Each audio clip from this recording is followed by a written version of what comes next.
Hello everyone, and welcome to another video. Today we're back for more Wizard of Oz reading. This is the third video now. We're going to be reading chapter 3 today. And I hope you guys are enjoying this. Hopefully eventually it'll be like a series you can put on and kind of go through at any point. I do kind of want to do longer segments, but I'm not really finding the time to sit down for like an hour and read 3 or 4 chapters. So right now, sadly, it's one chapter ago, but I hope you're enjoying. Let me know, as always, and yeah, let's get into it. So, chapter 3. Oh, that's chapter 5. I went too far there. Chapter 3. Is that chapter 4? That's chapter 3. How Dorothy saved the Scarecrow. I'm trying to hold it in a place that seems both natural and also means I can see it, so sorry about that, guys. When Dorothy was left alone, she began to feel hungry, so she went to the cupboard and got herself some bread, which she spread with butter. She gave some to Toto, and taking a bowl from the shelf, she carried it down to the little brook and filled it with clear, sparkling water. Toto ran over to the trees and began to bark at the bird sitting there. Dorothy went to get him and saw such delicious fruit hanging from the branches that she gathered some of it, finding it just what she wanted to help out her breakfast. Then she went back to the house, and having helped herself and Toto to a good drink of the cool, clear water, she set about making ready for the journey to the City of Emeralds. Dorothy had only one other dress, but that happened to be clean and was hanging on a peg beside her bed. It was Gingham. That's right, isn't it? Gingham. I think so. Gingham. With checks of white and blue, and although the blue was somewhat faded with many washings, it was still pretty frock. Hey, that's pretty frog. Sorry, got out myself. The girl washed herself carefully, dressed herself in the clean gingham, and tied her pink sunbonnet on her head. She took a little basket and filled it with bread from the cupboard, laying a white cloth over the top. Then she looked down at her feet and noticed how old and worn her shoes were. "They surely will never do for a long journey, Toto," she said. Toto looked up into her face with his little black eyes and wagged his tail to show he knew what she meant. At that moment, Dorothy saw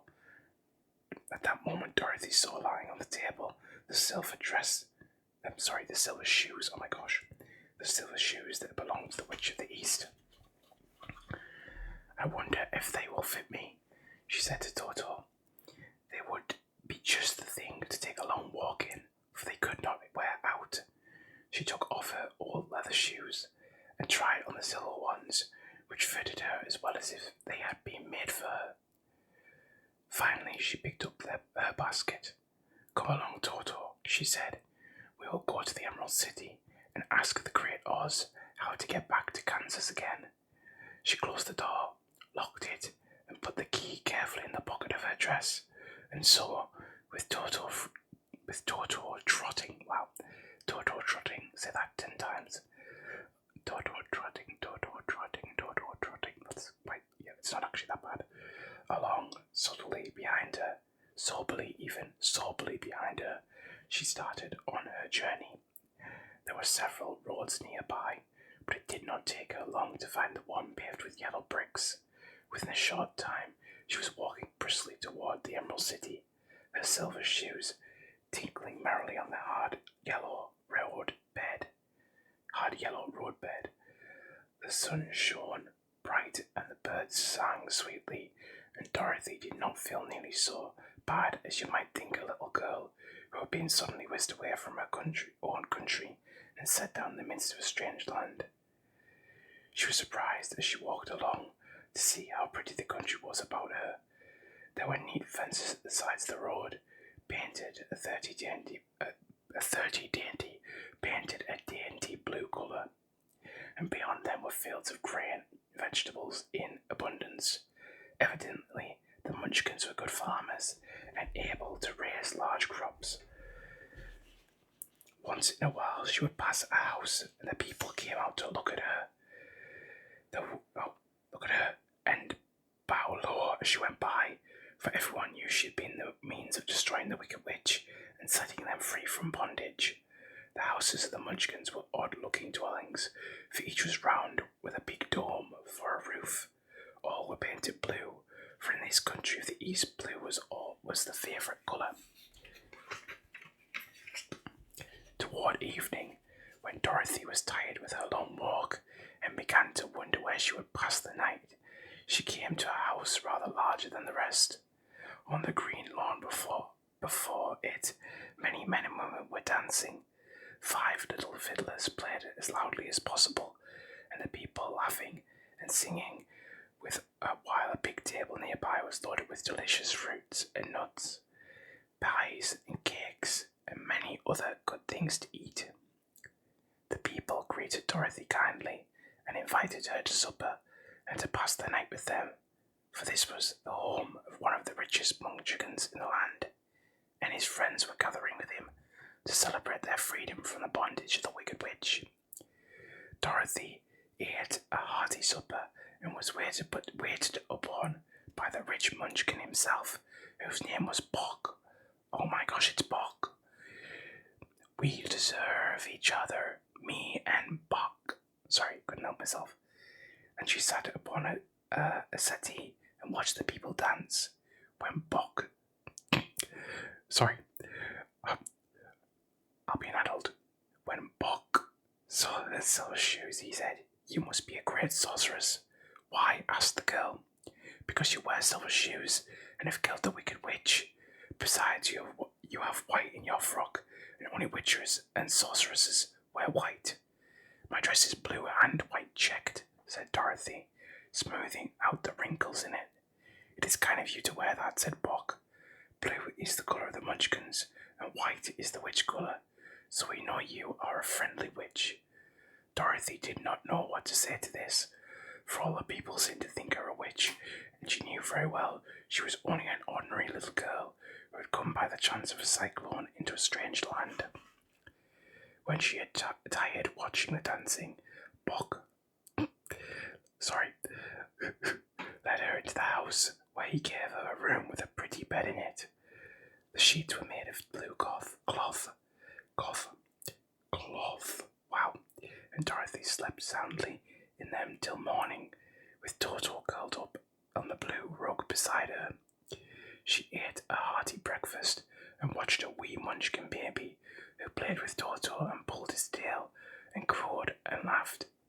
Oh, crowed. I thought I was going to say crude. Was it crude? Crooned. Is it not? Either way, crowed and laughed in a way that greatly amused Dorothy. Toto was a fine curiosity to all the people, for they had never seen a dog before. "How far is it to the Emerald City?" the girl asked. "I do not know," answered Bock gravely, "for I have never been there. It is better for people to keep away from Oz unless they have business with him. But it is a long way to the Emerald City, and it will take you many days. The country here is rich and pleasant, but you must pass through rough and dangerous places before you reach the end of your journey." This worried Dorothy a little, but she knew that only the Great Oz could help her get to Kansas again, so she bravely resolved not to turn back.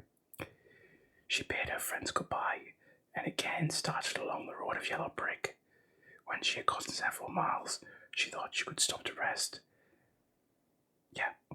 And so climbed to the top of the fence beside the road and sat down.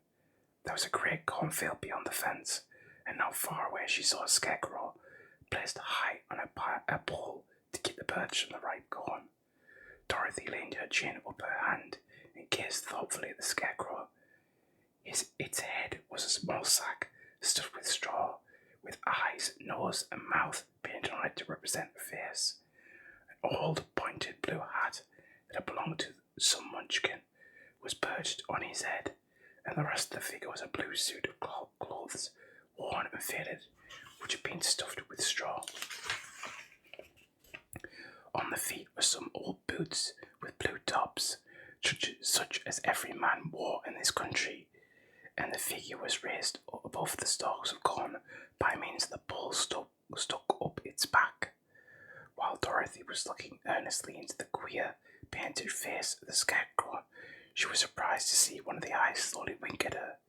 She thought she must have been mistaken at first, but none of the scarecrows in Kansas ever wink. For none of the scarecrows in Kansas ever wink. I did think that was a weird sentence structure. But presently the figure nodded its head to her in a friendly way. Then she climbed down the front. Wow. Oh my gosh, tongue-tied. Then she climbed down from the fence and walked up to it, while Toto ran around the pole and barked.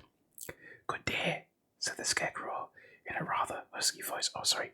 "Good day. Good day." I can't do it. "Did you speak?" asked the girl in wonder. "Certainly," answered the scarecrow. "How do you do?" "I'm pretty well, thank you," replied Dorothy politely. "How do you do?" "I'm not feeling well," said the scarecrow with a smile. "For it is very tedious being perched up here night and day to scare away crows." I don't think this is husky at all. It's more like, "I'm not feeling well." No, that's horrible. I'm stopping. "Can't you get down?" asked Dorothy. "No, for this pole is stuck up my back. If you'll please take away the pole, I shall be greatly obliged to you." Dorothy reached up both arms and lifted the figure off the pole, for, being stuffed with straw, it was quite light. "Thank you very much," said the scarecrow, when he had been set down on the ground. "I feel like a new man." Dorothy was puzzled at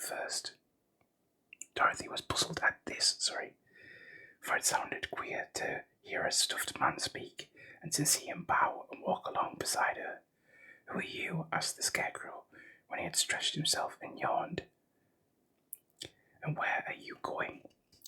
"My name is Dorothy," said the girl, "and I am going to the Emerald City to ask the Great Oz to send me back to Kansas." "Where is the Emerald City?" he inquired. "And who is Oz?" "Why, don't you know?" she returned in surprise. "No, indeed I don't know anything. You see, I am stuffed, so I have no brains at all," he answered sadly. "Oh," said Dorothy, "I'm awfully sorry for you. Do you think," he asked, "if I'd go to the Emerald City with you, that Oz would give me some brains?" "I cannot tell," she returned, "but you may come with me, if you like. If Oz will not give you any brains, you will be no worse off than you are now." "That is true," said the scarecrow. "You see," he continued confidently, "I don't mind my legs and arms and body being stuffed, because I cannot get hurt. If anyone treads on my toes or sticks a pin into me, it doesn't matter, for I can't feel it. But I do not want people to call me a fool, and if my head stays stuffed with straw instead of with brains, as yours is, how am I ever to know anything?" "I understand how you feel," said the little girl, who was truly sorry for him. "If you'll come with me, I'll ask Oz to do all he can for you." "Thank you," he answered gratefully. They walked back to the road. Dorothy helped him over the fence, and they started along the path of yellow brick for the Emerald City. Toto did not like this addition to the party at first. He smelled around the stuffed man as if he suspected there might be a nest of rats in the straw, and he often growled in an unfriendly way at the scarecrow. "Don't mind Toto," said Dorothy to her new friend. "He never bites." "Oh, I'm not afraid," replied the scarecrow. "He can't hurt the straw, so let me carry that basket for you. I shall not mind it, for I can't get tired.